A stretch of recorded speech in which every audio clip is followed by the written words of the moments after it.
यह कहानी एक दूर दराज के छोटे से कस्बे की, जहाँ के लोग सिर्फ रात में ही बाहर निकलते हैं। ऐसा इसलिए है क्योंकि उनके शरीर में एक अज्ञात कीड़ों ने कब्जा कर लिया है। ये कीड़े धूप से बहुत डरते हैं। जैसे ही धूप पड़ती है, शरीर के अंदर के कीड़े बाहर निकलने लगते हैं और उनका मेजबान तुरंत मर जाता है। फिर भी कुछ बच्चे बहुत शैतान होते हैं। एक रात वे खेलते रहे और उन्हें घर लौटने का ख्याल ही नहीं आया। अगली सुबह जब सूरज सिर पर चढ़ आया, तब बच्चों को होश आया कि उन्हें जल्दी घर पहुंचना है। वे बस अंधेरी जगहों में छिपते हुए धीरे धीरे घर की तरफ बढ़ने लगे। इधर घर में माँ मैरी ने बेटे के कमरे का दरवाजा खटखटाया, पर कोई जवाब नहीं मिला। तभी बाहर से चीखने की आवाज आई। मैरी तुरंत समझ गई कि कुछ गड़बड़ है। उसने पर्दा हटाया और देखा कि उसका बेटा धूप में पड़ा है। वह जोर से चिल्लाई कि वो वहां से हट जाए, पर साफ था कि अब वो हिल भी नहीं पा रहा था। उसके मुंह से धीरे धीरे खून बहना शुरू हो गया। उसके दो साथी यह देखकर तुरंत भाग खड़े हुए। अंदर बैठी मैरी ने दौड़कर बाहर जाकर उसे बचाने की सोची, पर बाहर की तेज धूप ने उसे रोक दिया। आखिरकार बेबस होकर वो खिड़की पर खड़ी देखती रही और उसका बेटा आंखों के सामने मर गया। दूसरी तरफ 3 लड़कियां रहती हैं। वे इस कस्बे में इकलौती हैं जिन्हें कीड़े नहीं लगे हैं। एक दिन उनमें से एक लड़की, जिसका नाम जेस है, जरूरी सामान ढूंढने बाहर निकलती है। रास्ते में वो कई फेंके हुए फोन और टीवी देखती है। वह समझ जाती है कि जिन लोगों को कीड़े लगे हैं वे रोशनी की एक किरण भी नहीं देख सकते। जल्द ही जेस उस छोटे से कस्बे में पहुंच जाती है। सड़कें पूरी तरह खाली हैं। जेस को एक कूड़ेदान में कुछ ब्रेड मिलती है। जैसे ही वो वापस जाने की तैयारी कर रही होती है, उसकी नजर जमीन पर पड़ी एक लाश पर पड़ती है। जेस पास जाकर देखती है तो पाती है कि लाश के चारों ओर कीड़े ही कीड़े रेंग रहे हैं।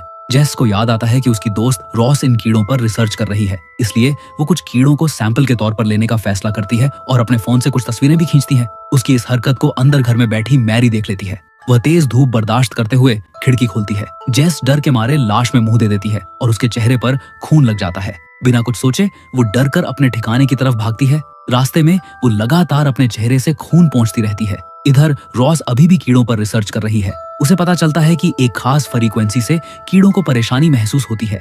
जेस अपने ठिकाने पर पहुंच जाती है और तुरंत अपने कपड़े उतार देती है। जब रॉस को पता चलता है कि जेस ने कीड़ों को छू लिया था, तो वो तुरंत उसे पूरे शरीर को साफ करती है और ध्यान से उसकी चमड़ी की जांच करती है कि कहीं कोई कीड़ा अंदर तो नहीं घुस गया। और तभी वो देखती है कि जेस की पीठ पर एक घाव है, जिससे एक कीड़ा धीरे धीरे अंदर घुस रहा है। रॉस फौरन चिमटी लाती है, जल्दी से जख्म को काटती है।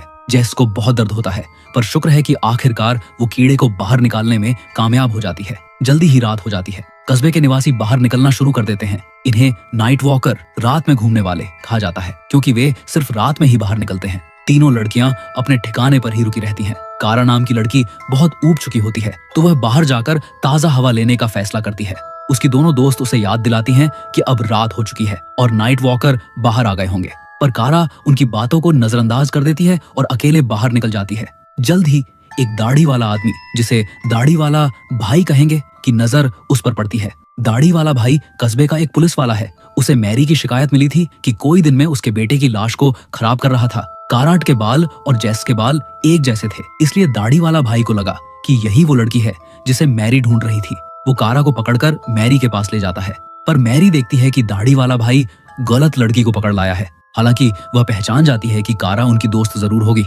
मैरी तरह तरह की मीठी बातें करके उसे बहलाती है। वह कहती है कि अगर वो उनके ठिकाने का पता बता देगी तो मैरी उसे एक घर देगी और उसे इस तरह छिपकर नहीं रहना पड़ेगा। बचपन से ही माँ के प्यार से महरूम रही कारा यह सुनकर भावुक हो जाती है और आखिरकार उन्हें अपने ठिकाने की सही जगह बता देती है। इधर रॉस और जेस आराम से टब में नहा रहे होते हैं। उन्हें जरा भी अंदाजा नहीं होता कि खतरा उनके सिर पर मंडरा रहा है। दूसरी तरफ कारा दाढ़ी वाला भाई को ठिकाने पर ले आती है। वो मैरी का दिया हुआ सेब घबराहट में खा रही होती है। तभी दाढ़ी वाला भाई उसे कुछ बताता है। कारा को तब एहसास होता है कि वह भी कीड़ों से संक्रमित हो चुकी है। फिर दाढ़ी वाला भाई अपने शरीर से एक कीड़ा बाहर निकालता है और उसका रस एक बाल्टी में निचोड़ देता है। वो कारा की दोस्तों को भी अपने जैसा बनाने की तैयारी कर रहा होता है। तभी दरवाजे की घंटी बजती है और रॉस दरवाजा खोलने बाहर निकलती है, पर जैसे ही दरवाजा खुलता है, अंदर 3 लोग घुस आते हैं। दाढ़ी वाला भाई रॉस को पकड़ लेता है। जेस हैरान होकर कारा से पूछती है कि यह सब क्या हो रहा है। कारा के जवाब से जेस को पता चलता है कि कारा को कीड़े लग चुके हैं और अब उसकी सोच पर कीड़ों का असर हो चुका है।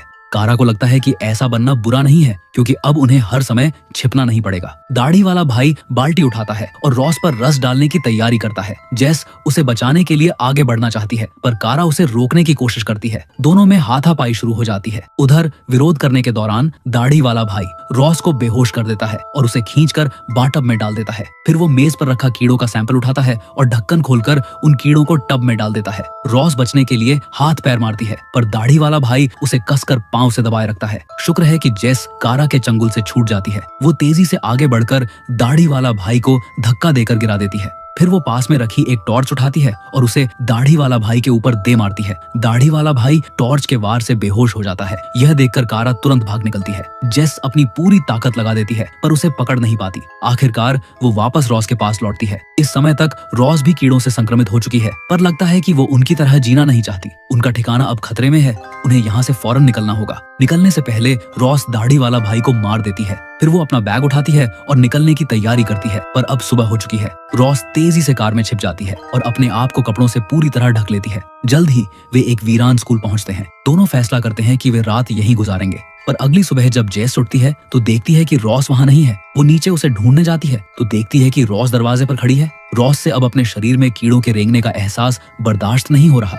वो जेस को कुछ बातें बताती है और कहती है कि वो उसकी निशानी लेकर उसके परिवार वालों के पास जाए। वहाँ वो महफूज रहेगी। ये कहते ही वो पलटकर सीधे बाहर की तरफ दौड़ लगा देती है। जेस अपने दोस्त को अपनी आंखों के सामने मरते देखती है। उसे बहुत दुख और अफसोस होता है। फिर वो अपना सामान पैक करती है और रॉस के परिवार वालों को ढूंढने निकल पड़ती है। जल्द ही वो एक फार्म हाउस पहुंचती है जो रॉस के परिवार का ठिकाना है। हालांकि जब जेस उन्हें रॉस की निशानी दिखाती है तो सामने वाला आदमी उसे शरण देने से मना कर देता है और उसे बाहर निकाल देता है। पर सूजन नाम की महिला इतनी कठोर नहीं होती। वो चुपके से जेस को अनाज के गोदाम में रहने की जगह दे देती है। दूसरी तरफ कारा के शरीर में गड़बड़ी होने लगती है। असल में मैरी ने उसके शरीर में एक ब्रेन वर्म डाल दिया था और अब वह पूरी तरह से उनकी बिरादरी की हो चुकी थी। फिर मैरी उसे चर्च ले जाती है जहाँ एक तरह का शुद्धिकरण समारोह होता है। कुछ देर बाद जब कारा आईने में देखती है तो वह डर जाती है। उसकी आंखों में कीड़े रेंग रहे होते हैं पर इससे भी डरावना यह था कि उसकी पीठ पर एक उभार था जो लगातार रेंग रहा था। अगली ही पल कारा को उल्टी आती है और मुंह से ढेरों रेंगते कीड़े निकलते हैं। वह तुरंत मैरी के पास जाती है और पूछती है कि उसकी पीठ पर वह उभार क्या है। मैरी बताती है कि जो पहला लार्वा कीड़े का बच्चा दिल तक पहुंचता है उसे वे रानी कहते हैं। ये आम लार्वा से बड़ा होता है और इसके बच्चे बाकी शरीर को खाना देते हैं। पर कभी कभी कुछ लार्वा गलती से खुद को पहला आया हुआ लार्वा मान लेते हैं और उनका शरीर धीरे धीरे बड़ा होने लगता है। इस समय कारा के शरीर में 2 रानियां हैं जो रानी बनने की होड़ कर रही हैं। अगर इनका जल्द इलाज न किया गया तो कारा मर जाएगी। मैरी तुरंत उसकी सर्जरी का इंतजाम करती है। अगर एक रानी को निकाल दिया जाए तो यह खतरा टल जाएगा। जल्द ही कारा को ऑपरेशन टेबल पर लिटाया जाता है और उसके हाथ पैर बांध दिए जाते हैं। फिर डॉक्टर बिजली का स्विच ऑन कर देता है। बिजली का झटका कारा के शरीर में दौड़ता है जिससे कीड़े डरकर इधर उधर भागने लगते हैं और उसके शरीर से बाहर निकलने की कोशिश करते हैं पर वह रानी टस से मस नहीं होती।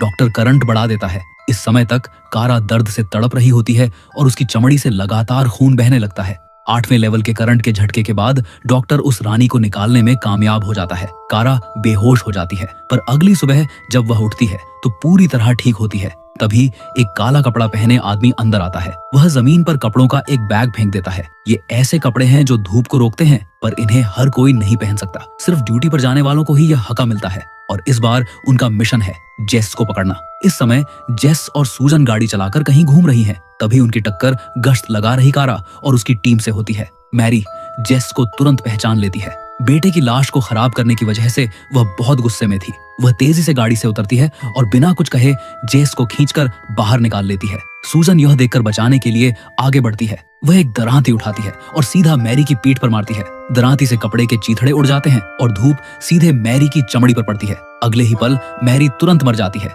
यह देखकर कारा और उसकी टीम तुरंत भाग निकलती है। दिन के उजाले में वे जेस का सामना नहीं कर सकते थे क्योंकि अगर उनके सुरक्षात्मक कपड़े फट जाते तो उनकी मौत पक्की थी। वापस आकर कारा अकेले बैठकर सोचती है। कीड़ों के असर से वो धीरे धीरे पागल हो रही थी और मैरी की मौत ने उसे और भी हिंसक बना दिया।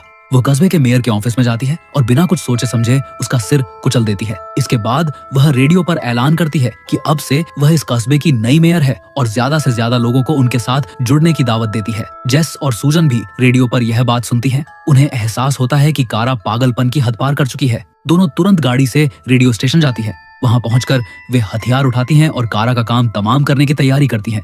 जेस पहले कस्बे के रेडियो चैनल को बंद करती है। तभी कारा उस पर छिपकर हमला करती है। वह जेस को एक कमरे में खींच ले जाती है जहां एक संक्रमित लाश पड़ी होती है। कारा रॉस के सिर को सीधा उस लाश पर दबा देती है।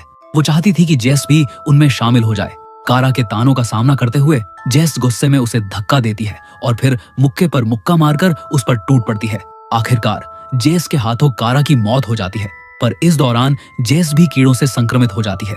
कहानी के अंत में सूजन जेस को लेकर गाड़ी से निकल जाती है। अब सूरज उगने वाला होता है। सूजन चाहती है कि जेस पीछे की सीट पर छिप जाए, पर जेस ऐसे जीना नहीं चाहती। वह तुरंत गाड़ी का दरवाजा खोलती है और बाहर कूद जाती है। वह उगते सूरज को गले लगाना चाहती है, पर सूजन जेस को यूं मरते हुए नहीं देखना चाहती। वह एक काला कपड़ा निकालती है और उसके शरीर को ढक देती है।